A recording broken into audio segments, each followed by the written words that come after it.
es grande, lo puedo controlar por mis propios medios o no me queda otra que tomar la decisión de que lo mejor es evacuar las instalaciones y proceder a todo el protocolo que eso lleva alrededor, ¿sí? Entonces, quizás si el foco es pequeño, yo puedo simplemente con un elemento acorde, ¿sí? Como podría ser una tela de amianto.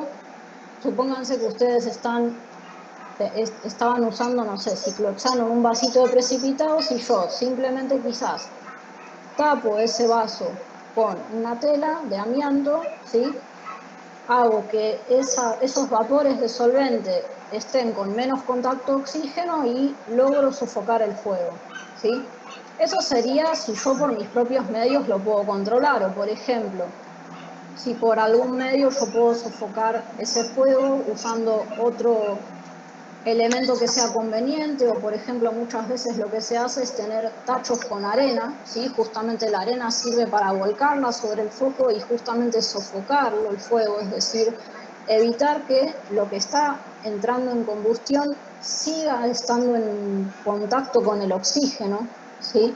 Bueno, hay una persona que es la encargada de evaluar esa situación y determinar si por los propios medios se puede sofocar ese incendio, es decir, si es un foco pequeño, o caso contrario, si no queda otra que llevar a cabo el plan de evacuación, ¿sí? Entonces, en caso de que se determine que ese foco es grande, obviamente lo que se hace es comunicar esa emergencia e iniciar la evacuación, ¿sí? Obviamente no es tan trivial como lo estoy diciendo, sino que hay un montón de tareas que hay que llevar a cabo para poder realizar esa evacuación de la forma más correcta posible, ¿sí? Entonces, por ejemplo, lo que ustedes van a tener que decidir, ¿sí? Ustedes se van a poner de acuerdo entre ustedes y van a conformar o van a asignar dentro de esa brigada de incendio responsables para distintas tareas en el plan de evacuación.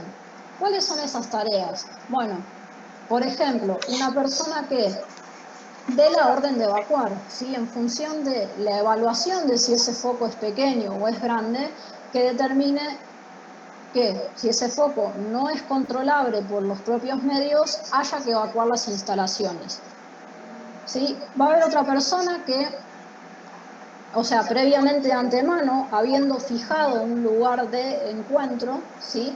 Haga un recuento de todas las personas en ese lugar.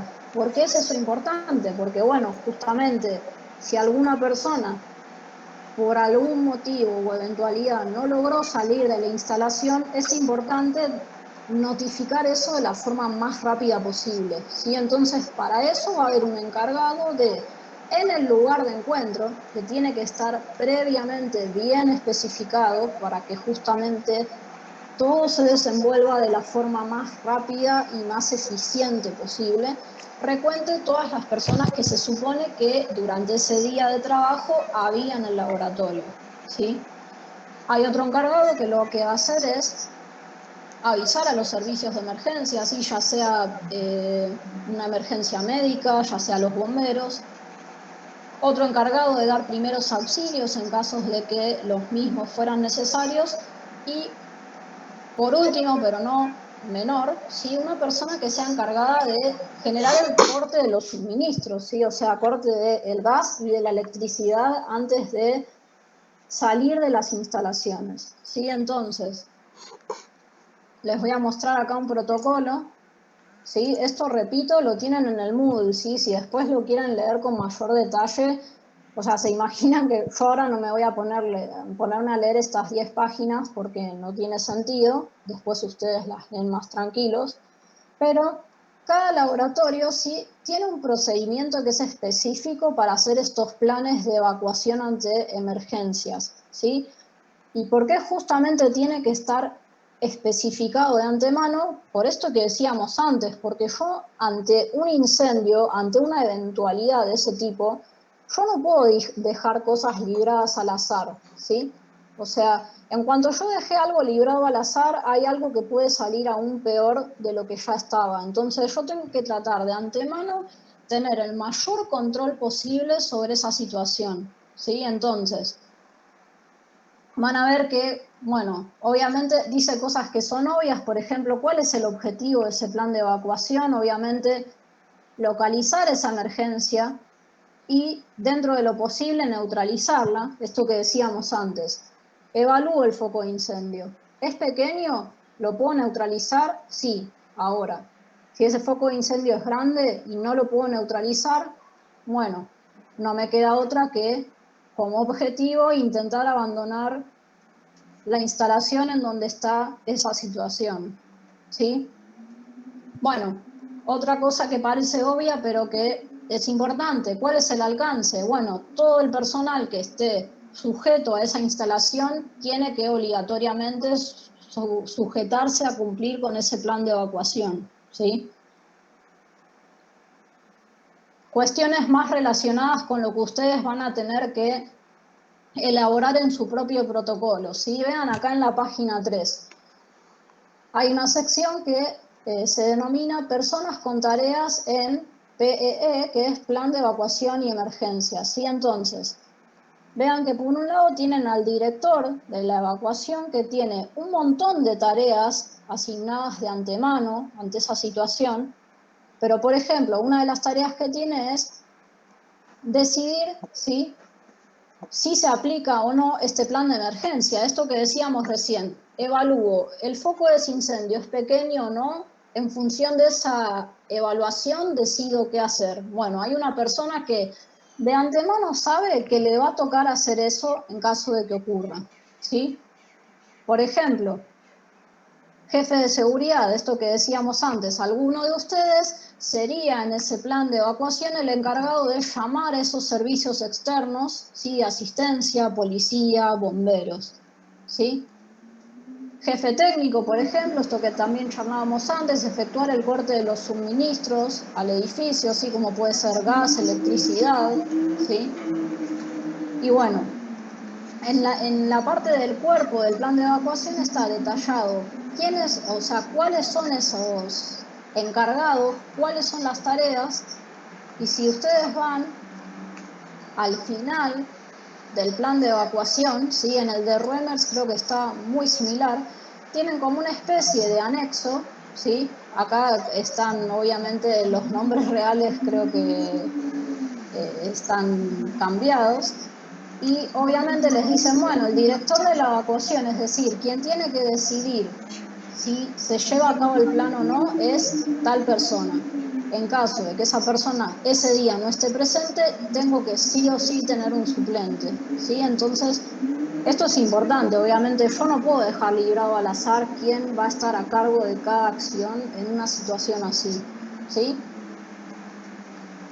Y obviamente otra cuestión que ustedes también van a tener que elaborar en el informe es cuáles son las medidas, ¿sí? No importa solamente tener asignadas a las personas y cada una de las tareas que tiene que llevar a cabo, sino realmente, literal, de forma literal, tener escrito un protocolo de qué hacer, ¿sí? De vuelta, no puedo dejar librado al azar cómo tendría que ser el proceso de evacuación de esa instalación, ¿sí? Entonces, por ejemplo, en cuanto el jefe de seguridad, ¿sí? Active la alarma, se inicia el protocolo. Tiene que haber una descripción de qué manera hacer esa evacuación, por ejemplo, que la evacuación sea de forma ordenada, ¿sí? Tiene que figurar en ese protocolo cuál es el lugar de encuentro de forma clara y de forma explícita, ¿sí? No puede haber ambigüedad respecto a eso, porque recuerden que en cuanto lleguen al lugar de encuentro, tiene que haber alguien que contabilice y constate que están o no están todas las personas que deberían estar en ese lugar, por dónde se realiza esa evacuación, por ejemplo, ¿lo voy a hacer por la entrada principal o lo voy a hacer por una salida más bien específica? ¿Sí? Entonces, obviamente no van a tener que ustedes escribir 10 hojas de protocolo para su informe, ¿sí? Les muestro simplemente estos estos protocolos que están en el Moodle, después si pueden, péguenles una mirada, ¿sí? Pero es más o menos para que se den una idea de que esto en la realidad existe, ¿sí? En cada laboratorio esto tiene que existir porque, como decíamos antes, por más de que yo trabaje lo mejor posible o lo que sea, podría estar sujeto a un riesgo de que ocurra algo así y tengo que estar preparado para esa situación, ¿sí? Bueno, entonces acá lo que hice fue, sí, copiarles y pegarles. Estas cosas, estos ejercicios son literal los que ustedes encuentran en la guía, ¿sí? O sea, simplemente lo puse en la diapositiva para que sea un poco más práctico contarles qué es lo que ustedes van a tener que hacer en el TP, ¿sí? Básicamente, en este informe ustedes van a tener estos 4 ejercicios, ¿sí? El 2 no lo vamos a hacer, pero ahora les comento por qué. En el primer ejercicio, lo que van a tener que hacer es algo relacionado con lo que charlábamos antes respecto a las hojas de seguridad, ¿sí? O sea, ustedes van a tener que buscar la hoja de seguridad del fenol, ¿sí? Y extraer los aspectos más importantes, ¿sí? Tanto en cuanto a protección personal, es decir, cuando voy a manipular fenol, ¿qué aspectos relacionados con mi propia protección tengo que tener? ¿Tengo que usar guantes? ¿Sí o no? ¿De qué tipo? ¿O tengo que usar otro elemento de seguridad adicional? ¿Sí? ¿Esa sustancia es inflamable o no? ¿Bajo qué condiciones? ¿Es explosiva? Bueno, ¿por qué dice extraer los aspectos más importantes? Porque yo les conté que las hojas de seguridad son medios de comunicación sumamente completos, ¿sí? Entonces, si ustedes copian literal, textual, todo lo que dice en la hoja de seguridad, van a tener un texto de mínimo 10 carillas, ¿sí? Entonces, la idea es que ustedes sean capaces de extraer esos datos y esas propiedades relacionadas con la protección y con si esa sustancia es inflamable, si es explosiva, y sean capaces de, antes de usar, por ejemplo, el fenol o cualquier sustancia, tener en mente esas cuestiones a tener en cuenta, ¿sí? O sea, está buenísima la hoja de seguridad porque me da un montón de información, pero yo tengo que ser capaz de, antes de entrar en contacto con esa sustancia, tener en mente y por ende haber sido capaz de extraer esas cuestiones más fundamentales de esa sustancia, ¿sí? Una aclaración, por eso lo agregué acá. Lo del fenol lo van a tener que hacer para el informe del TP1, ¿sí? Ustedes van a agarrar la ficha del fenol y van a extraer estos aspectos. Ahora, para el resto de los TPs, ¿sí? Ya sea el TP2 que lo vamos a empezar a hacer la semana que viene o cualquier otro TP, ustedes previamente tienen que buscar las hojas de seguridad de cada sustancia que van a usar. Esa hoja de seguridad va a tener que figurar, ¿sí? En el cuaderno, las pueden dejar al final del cuaderno si quieren para que no les entorpezca la lectura del resto de las cosas que ustedes escriban. Pero además de buscar la hoja de seguridad, tienen que poder hacer esto mismo que van a hacer para el informe del TP1. Es decir, además de buscar la hoja, van a tener que extraer y escribir en su cuaderno antes de hacer la práctica cuáles son los aspectos más importantes. Es decir, por ejemplo, ¿el solvente que voy a usar es inflamable o no? Bueno, ¿puedo tener algún riesgo por inhalar esa sustancia o por contacto con la piel? ¿Sí? Todas las cuestiones que ya fuimos charlando. Y recalco estas cuestiones de anterioridad y de previo porque no tiene mucho sentido si yo busco la ficha o si extraigo los datos una vez que ya hice el TP. Porque se supone que yo tengo que justamente prevenir esos riesgos conociendo con anterioridad qué es lo que voy a estar usando, ¿sí? Entonces, no se olviden de esto porque para todo TP van a tener que buscar las hojas y extraer la información más importante, ¿sí? O sea, si nosotros leemos su cuaderno y empezó el TP3, ¿sí? Antes de empezar a escribir cualquier cosa relacionada con el día en el que hagan el TP3, deberían figurar los datos extraídos de las sustancias que van a estar usando ese día, ¿sí? Bueno, esto en cuanto al ejercicio 1. En el ejercicio 2 lo que haríamos normalmente, ¿sí? En la práctica del laboratorio, ahora les muestro un videito, es de forma controlada, obviamente, lo que hacíamos era en una parte del campus, lo más aislada posible, generar un foco de incendio, ¿sí? Pequeño, y ustedes, los que estuvieran dispuestos, usar, o sea, claramente nosotros les mostrábamos previamente cómo usar correctamente un extintor, ¿sí? Un matafuego para sofocar ese foco de incendio, ¿sí? Eso como para entrar en contacto con el uso del matafuegos en una situación completamente controlada que no tendría que suponer un riesgo real para ninguno de nosotros, ¿sí? Era algo que se hacía normalmente.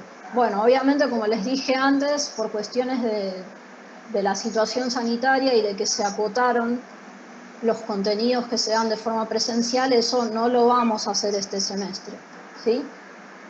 Y las otras dos cosas que tienen que hacer es esto que les comenté ya hacia lo último, ¿sí? Por un lado tienen que entre ustedes ponerse de acuerdo, ¿sí? Y designar los responsables para esta brigada de incendio, ¿sí? ¿Cuáles son esos responsables? Bueno, acá tienen las distintas tareas que ya las fuimos repasando hace un ratito, que son necesarias para ejercer o llevar a cabo un plan de evacuación en caso de que fuera necesario. Entonces, entre ustedes se pondrán de acuerdo para crear esa brigada de incendio y designar un responsable para cada una de esas tareas. Entonces, en el cuerpo del informe tiene que figurar, o en el informe, mejor dicho, tiene que figurar cuáles son los responsables de esas tareas, ¿sí? De forma explícita. Tiene que a su vez figurar en el informe el protocolo, ¿sí? Con los aspectos más importantes del plan de evacuación. Claramente no estamos esperando que nos redacten un protocolo tal cual como el de Reumers o el que les mostré recién, en donde hay un montón de detalles o de sub-ítems que no vienen al caso en esta situación, pero los aspectos más fundamentales de cómo llevar a cabo el plan de evacuación sí tienen que figurar en el informe, ¿sí? Y para eso no les va a quedar otra que realizar un plano del laboratorio de química, ¿sí? ¿Por qué? Porque parte importante del protocolo era tener en claro, por ejemplo, cuáles eran las salidas o los sitios por los cuales se iba a evacuar el lugar, o por ejemplo, cuál va a ser el lugar de recuento una vez que se evacuaron idealmente a todas las personas. Entonces, pueden de alguna forma hacerse un pequeño dibujo, ¿sí? Con el módulo de química, ¿sí? El laboratorio, las salidas o entradas que correspondan y algún lugar en el campus que ustedes determinen que va a ser el lugar de encuentro en caso de hacer la evacuación, ¿sí? Eso sería lo que tiene que figurar en el informe del TP1. ¿Alguna duda hasta acá? ¿Algo que me quieran preguntar?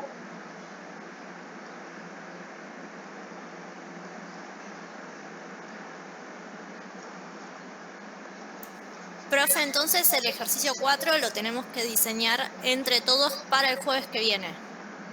Claro, ustedes tendrían que ponerse de acuerdo en, porque obviamente se supone que si vamos a si tuviéramos que llevar a cabo en una situación hipotética una evacuación, que estemos más o menos todos de acuerdo con cómo hacerlo, ¿sí? Entonces, entre ustedes, como vos decís, se van a poner de acuerdo con quién es el responsable o el encargado de cada una de esas tareas y, por ejemplo, cuál va a ser la vía de salida del laboratorio y cuál va a ser el lugar de recuento, por ejemplo.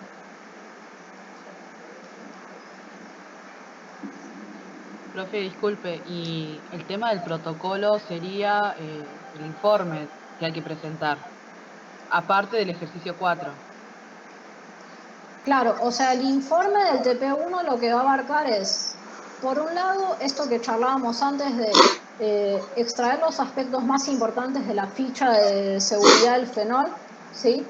Y por el otro lado, que figure cuáles son los responsables de la brigada de incendio y que figure escrito cuál debería ser el protocolo para llevar a cabo el plan de evacuación junto con un plano que sirva para explicar ese protocolo, ¿sí? O sea, lo único que van a tener que hacer en conjunto y ponerse de acuerdo es, bueno, cuáles son los responsables de cada una de esas tareas, ¿sí?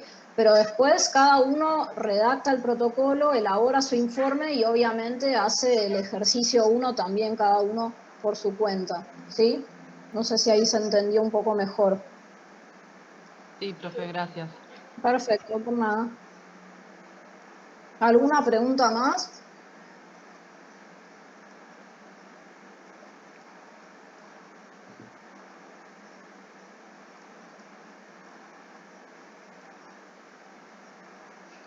Bueno, ya me queda prácticamente muy poquito, sí, así que voy a cerrar con la explicación de los conceptos de esta práctica, sí. Lo que más o menos necesitaban para poder elaborar el informe es esto que les comenté recién. Sí, y algo último que nos queda por discutir es la cuestión de los distintos tipos de fuegos o clasificación de fuegos. ¿Qué significa clasificar los distintos tipos de fuegos? Bueno, está un poco relacionado a esto que les decía antes de que yo no puedo sofocar o apagar un foco de incendio con agua o con lo que a mí se me ocurra de forma indistinta. Sí, hay cosas, hay focos que sí voy a poder, pero hay otros en donde no me queda otra que usar un agente específico, ¿sí? Entonces, en función de cómo se originó ese foco de incendio, se subclasifica a los fuegos, ¿sí? Entonces, tengo fuegos de tipo A, B, C, D. Hay clasificaciones un poco más detalladas, ¿sí? Pero en líneas generales esto es lo más relevante, ¿sí? Entonces, por ejemplo, los fuegos de tipo A, ¿sí? Como dice acá, son fuegos que en general se originan por materiales como puede ser madera, papel, ¿sí? Sustancias que en general al ir quemándose generan material más bien de tipo como de brasas, ¿sí? En general ese tipo de fuegos sí puedo simplemente apagarlos con agua, ¿sí? ¿Cómo es la acción del agua? Bueno, justamente como cualquier extintor, lo que busca es cortar el contacto entre lo que está actuando de combustible y lo que está actuando de comburente, que sería el oxígeno del aire, ¿sí? Entonces, si bien puedo usar agua, muchas veces es mucho más eficiente usar además del agua ciertas espumas o lo que se conocen como polvos químicos triclase, es decir, son extintores que me sirven tanto para apagar estos fuegos de tipo A como los que vamos a explicar ahora, ¿sí? Entonces, ¿por qué muchas veces usar la espuma en combinación con el agua es más eficiente?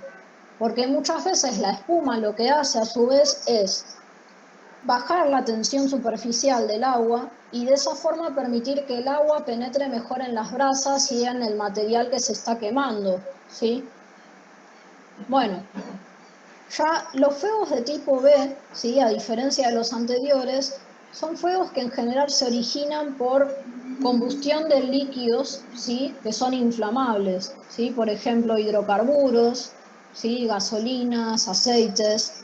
Entonces, como dijimos antes, yo en ese caso no puedo usar agua, ¿sí? Eso que pasaba de que el agua al rápidamente entrar en contacto con el fuego se va a evaporar muy rápido y en ese proceso de evaporación tan rápido va a generarme micropartículas, microgotitas de esas sustancias que si son altamente inflamables, a la hora de tener un área superficial mayor, van a reaccionar de forma más violenta con el oxígeno. Entonces, si uso agua con este tipo de fuegos, lo único que voy a lograr es expandir el fuego.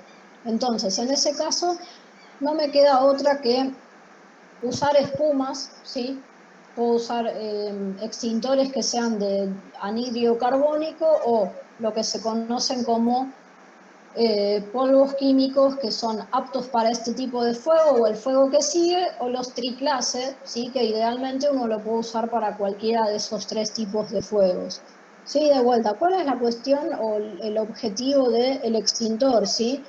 Que esa espuma o esa sustancia se extienda sobre la superficie de lo que está actuando con combustible y que de alguna forma logre sellar los vapores, ¿sí? Si yo tengo algo que es inflamable y que es volátil, lo que quiero es tratar de contener los vapores de esa sustancia para sofocar esos vapores y que dejen de estar en contacto con el oxígeno, ¿sí? Bueno, la diferencia con los fuegos de tipo C es que en general son fuegos que se originan por el uso de sistemas de tipo eléctrico, ¿sí? Que tienen un suministro eléctrico. Entonces, de vuelta, me sirve la opción genérica, la triclase, que me sirve para los dos fuegos anteriores, pero ¿cuál es la particularidad que tienen estos fuegos?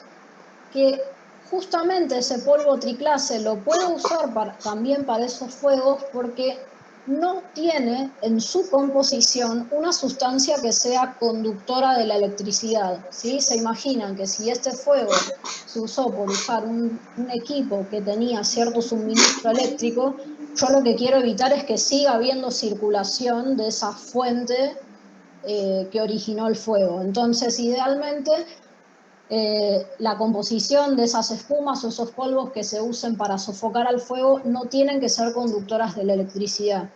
Por ejemplo, los extintores de dióxido de carbono sirven para ese fin porque el dióxido de carbono, además de actuar por sofocación, ¿sí? Esto que decíamos antes de que la sustancia se expande sobre lo que está actuando como combustible y evita que siga entrando con el oxígeno, a su vez no es conductor de la electricidad. Entonces, también me sirve para los fuegos estos de tipo C, ¿sí?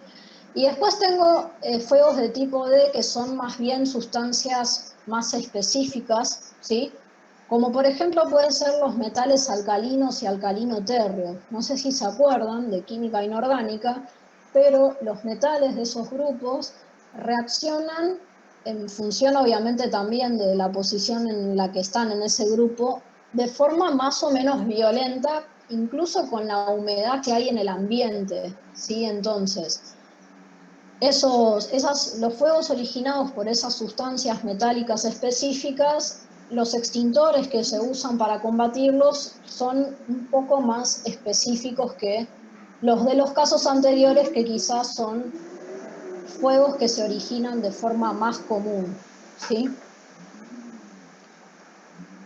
Bueno, y acá un poco de vuelta para mencionarles los del polvo químico triclase, sí, que nos sirven en general para extinguir los fuegos A, B y C.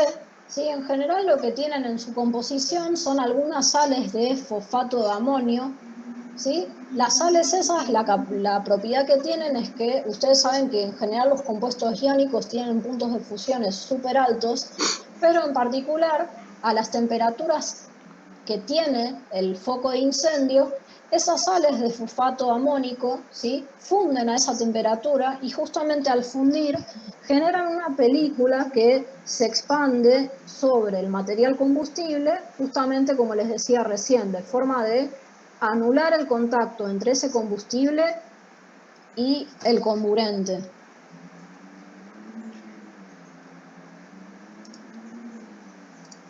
Bueno, y acá hay una pequeña imagen como para mostrar, ¿sí?, lo que haríamos idealmente en la presencialidad, ¿sí?, de cómo usar el matafuegos. Ahora les pongo un pequeño video para mostrarles eso, ¿sí?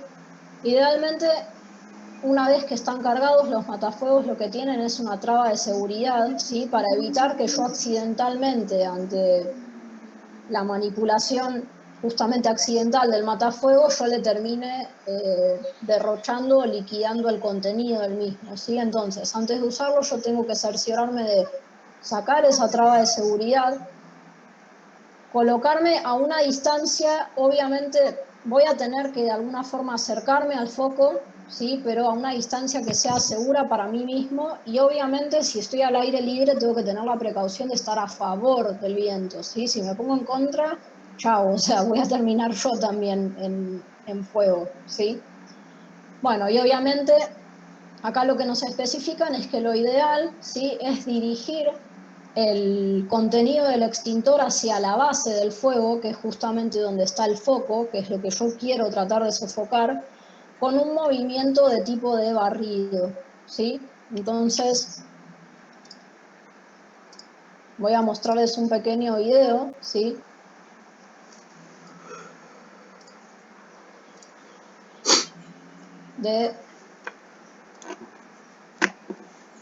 Denme un segundo que me voy a mutear a mí, porque si le pongo el sonido al video y estoy hablando, va a entrar a acoplar esto y se va a escuchar feo.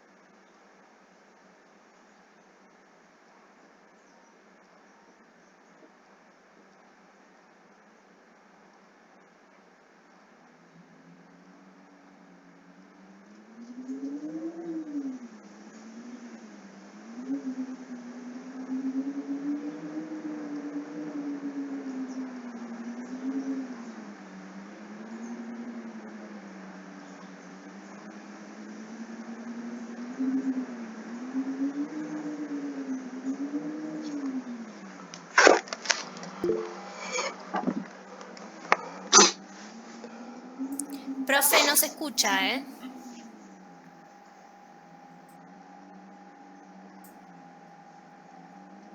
Creo que cuando elige entre las opciones de compartir la pantalla, tiene que elegir compartir pestaña, creo, para que se Ok. comparta el audio también. A ver, denme un segundito, porque yo en general lo que hago es como al micrófono accedo desde el teléfono, ¿no? Si llego a entrar al audio desde la computadora y el teléfono, acopla todo y se escucha horrible, entonces voy a hacer esto que vos me estás mencionando, a ver si se escucha. Denme un segundito.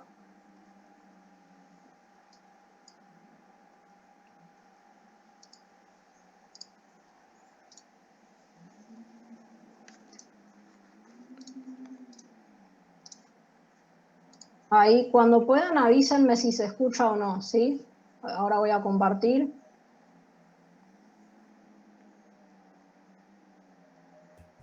Lo visto en la teoría fue Se el escucha. empleo para la utilización. Vamos a ver que nosotros vamos a encontrar un extintor, ya este triclase, con un precinto de seguridad que se lo van a colocar cada vez que sean las cargas, en donde lo vamos a sujetar y lo vamos a arrancar.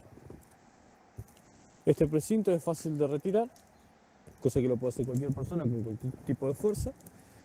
Y paso a seguir va a ser quitar el seguro, que es una argolla o un aro con un perno. De esta manera ya está listo para poder ser utilizado. Vienen todos con una manguera para poder darle una dirección al polvo químico y como dato importante es siempre tener la posibilidad de acercarse lo más posible para poder utilizar.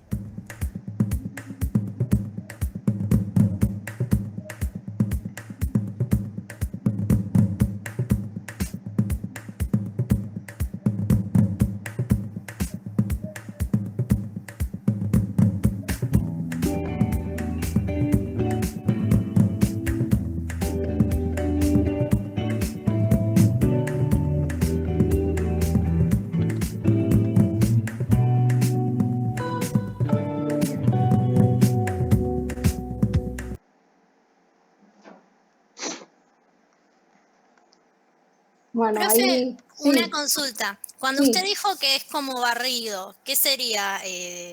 ¿Como mover un poquito la manguera? ¿En qué sentido? ¿Tipo horizontal, vertical? ¿Cómo sería? Porque ahí vi que la gente hacía como diferentes formas. Claro, sí, imagínate como si vos pudieras moverlo de forma, no sé, como en zigzag o sería como horizontal, como para abarcar distintas zonas, distintas áreas sobre el foco, no solamente puntualizar en un solo lugar, sino ir un poco más hacia la izquierda o hacia la derecha de ese foco. Ah, perfecto, gracias. Y ahí, como vieron, sí, ese fuego que habían generado los bomberos era como el que haríamos normalmente en la UNS si estuviéramos cursando, era un fuego más bien de tipo A, si se fijan, tenían maderas, tenían ramas de árboles, sí, son materiales que lo que generan son brasas. Obviamente lo puedo apagar tranquilamente con agua, eso, obviamente mientras no sea enorme el foco, pero bueno, la idea era de la práctica es un poco mostrarles también cómo usar el matafuegos. O sea, ojalá nunca en la vida tengan que usarlo, pero bueno, me parece que está bueno, dado los trabajos a los que uno puede estar sujeto en un laboratorio, más o menos saber cómo usarlo, ¿sí? Sí, en general en el laboratorio hay telas, sí, hay pequeñas telas metálicas con amianto que, por ejemplo, como les decía antes, si uno está usando un pequeño recipiente con solvente inflamable, lo más conveniente es rápidamente ponerle la tela encima y en general con eso alcanza para sofocar, ¿sí? Para que esos vapores de solvente dejen de entrar en contacto con el oxígeno del aire y se sofoque, ¿sí? Bueno, buena pregunta. ¿Qué pasa si uno se prende fuego en la ropa? ¿Sí? Una de las recomendaciones principales es, obviamente uno seguramente puede llegar a entrar en crisis en el momento, pero lo que se recomienda es lo más rápido posible rodar en el piso, ¿sí? O sea, uno tirarse en el piso y rodar de forma tal que el contacto propio con la superficie del piso ayude a sofocar el foco que uno tenga en la ropa, ¿sí? También algo que sirve, por ejemplo, es usar telas o mantas que son ignífugas. Si son específicas, son materiales obviamente que al entrar con el fuego no van a reaccionar y que pueden ayudar a sofocar aún más esa situación, ¿sí?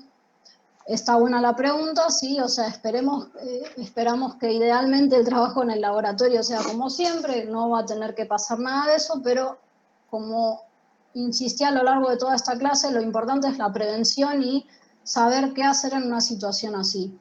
Cualquier cosa, si ustedes van acá a la guía de TEPES, sí, hay todo un apartado, creo que es al principio, en donde además de hablarles de las buenas prácticas de laboratorio, les manifiesta un poco qué hacer en este tipo de situaciones, ¿sí? Por ejemplo, esto que me preguntaban recién de qué pasa si hay fuego en el laboratorio, qué pasa si tengo fuego en la ropa, ¿sí? No entro a correr, lo mejor que puedo hacer es tirarme al suelo y girar, ¿sí? Y bueno, estas otras formas en las cuales se puede ayudar a esa persona en esa situación, ¿sí? Claro, no se puede usar matafuego en las personas. Esas mantas, idealmente, a ver, no sé vos Gerardo, de ahora que recordás qué materiales tenemos como más específicos quizás para esas situaciones dentro del laboratorio. Yo creo que mantas hay. Sí, a ver quién tendría que haber. Y otro material no hay, me parece. O no tengo recuerdo. Sí, yo ahora no recuerdo porque así en docencia presencial experimental no estoy hace bastante, o sea, estuve en general al principio de año, pero no, o sea, eso tiene que haber, no se preocupen, no es para meterles miedo a esta clase, para nada, es simplemente, justamente, más que miedo, lo importante es tener conciencia, ¿sí? De estas cuestiones que inevitablemente uno puede estar sujeto y saber qué hacer, pero no se empiecen a hacer la cabeza, no va a pasar nada malo, sino no se preocupen. Solo es importante saber qué puede hacer uno en caso de que pase algo así. Bueno, y ya para cerrar, ¿sí? Algunas cuestiones, es medio un resumen, ¿sí? Muchas cosas ya las fui diciendo, ¿sí? ¿Qué hacer, ¿sí? O cómo prevenir o cómo actuar para las situaciones a las cuales uno podría estar en el laboratorio sujeto, ¿sí? Bueno, en caso de fuego, estas cuestiones que ya charlamos, se evaluará la magnitud, ¿sí? Si es pequeña, se puede aislar el foco de incendio. Si el foco es más grande, habrá que llevar a cabo un plan de evacuación, ¿sí? Obviamente esto que les decía antes, no usar agua, ¿sí? Para solventes, ¿sí? Tratar de sofocar por otros medios, como puede ser con arena, ¿sí? O con mantas que sean para ese fin, ¿sí? Y esto que me preguntaban recién, que estuvo buena la pregunta, ¿qué pasa si el incendio está en la ropa? ¿Sí? Bueno, otras cuestiones. Exposición a sustancias químicas, ¿sí? Ya esto lo charlamos en la presentación. Bueno, puedo estar sujeto a inhalación, a absorción, a ingestión, perdón, quisiera creer que no, nadie va a estar ingiriendo nada ni pipeteando con la boca, sí, son cosas que a esta altura de la carrera sabemos de más que no hay que hacer. Pero bueno, la más común quizás sería la inhalación, ¿sí? Entonces por eso es muy importante el tema del trabajo de las campanas, ¿sí? Que era un poco lo que también nos restringía el cupo total de personas que podíamos tener porque nada, no hay una cantidad infinita de campanas y en Labo 2 en particular es un elemento de trabajo que es muy importante justamente para evitar estos medios de exposición, ¿sí? ¿Qué hago si estuve expuesto a alguna sustancia que puede llevarme a una intoxicación? Como insistí antes, depende de la sustancia y para eso yo tengo que haber de antemano buscado las hojas de seguridad y haber extraído las cuestiones más importantes para saber qué hacer, ¿sí? Porque cómo actuar, como ya dije, depende de la sustancia en concreto, ¿sí? En general, cuando uno accidentalmente inhala algo, ¿sí? A mí me pasó cursando Química Orgánica 2 que había una práctica donde estábamos usando muchos aldehídos, muchas cetonas, muy volátiles y lamentablemente mis compañeros estaban de usarlos afuera de la campana y bueno, a mí eventualmente en la práctica se me empezó a cerrar la garganta y me costaba respirar. Y ahí lo primero que tenés que hacer es llevar a la persona a un lugar con ventilación, ¿sí? Intentar que respire con la mayor cantidad de aire fresco, ¿sí? Esa sería como el primer auxilio para una persona en esa situación, ¿sí? Bueno, y derrames obviamente va a depender el riesgo al que esté sometido en función de si derramé un volumen mayor o menor. Obviamente es sumamente importante el uso de los elementos de protección personal, sí, uso de guantes en los casos en los que tenga que usar, sí, obviamente. Está de más decir a esta altura, todos con pantalón, calzado cerrado al laboratorio, sí, pues si no, inevitablemente uno no puede dejar pasar a una persona que trabaja en el laboratorio si no está con la ropa adecuada y con los elementos adecuados, ¿sí? Más adelante charlaremos el tema de los guardapolvos, calculo que Belén va a mandar un mail al respecto porque ahora con el tema, la situación sanitaria, en general los guardapolvos se los vamos a brindar nosotros desde la universidad, ¿sí? Bueno, esto básicamente como para ir cerrando un poco este TP, ¿sí? Algo que les voy a decir antes de olvidarme, yo a la clase que viene, que es la primera clase presencial, no voy a estar asistiendo, ¿sí? Pero me va a reemplazar Belén Ponce, sí, que es quien está a cargo de la materia, ¿sí? Entonces lo que les voy a pedir es, obviamente yo sé que hay gente que no le queda otra que hacer los informes manuscritos, pero a quienes puedan, por favor, si los pueden mandar por mail, ¿sí? Así yo, aunque no pueda asistir la clase que viene, ya puedo corregir, ¿sí? Los informes que me correspondan, ¿sí? Así que eso antes de que me olvide. El que pueda, ¿sí? Si no, obviamente se los dejan a Gerardo y después entre nosotros nos los repartimos, pero más que nada para agilizar la corrección y eso, ¿sí? ¿Alguna duda, algo que quieran consultar antes de hacer un intervalo? No, perfecto. Sí, esas diapos están en el Moodle. De hecho, la única que es distinta es esta de acá, que la agregué yo, pero porque les quería en el medio de la explicación mencionarles un poco las cosas que tendrían que estar en el TP. Pero si ustedes van al Moodle, las diapos estas están. No se preocupen que pueden complementar lo que fueron anotando. Ah, puede ser que no estén habilitadas, sí. Después le pregunto a Belén conjuntamente con esto del link que está caído que me mencionaron, ¿sí? Y, profe, lo que tampoco encontré fue el modelo de plan de evacuación que nos mostró. Ah, ok. Eso entonces yo lo encontré en el Moodle y como vos decís debe estar todavía deshabilitado, así que después se lo comunico a Belén, supongo que igual ya lo debe estar por habilitar porque, nada, los de la comisión que arrancaron ya y ustedes ya tranquilamente lo pueden usar para el informe. Así que después les digo a Belén así lo habilita, ¿sí? No se preocupen. Dale, gracias. por nada. Así que bueno, espero no haberlos aburrido mucho. Sé que esto es el TP como por ahí más tedioso, pero bueno, tiene su relevancia, ¿sí? Así que, bueno, hacemos un intervalo, sí, así refrescan un poco la mente, si quieren tomar algo, porque nos queda la explicación del TP2, así que, no sé, a vos, Gerardo, ¿de cuánto te pensás que hacemos un intervalo de cuánto tiempo? De 20 para Dale, que dale, estén dale, frescos. Igual perfecto. lo que viene no es muy largo, así que no se preocupen. Joya, entonces, bueno, nos vemos de vuelta en 20.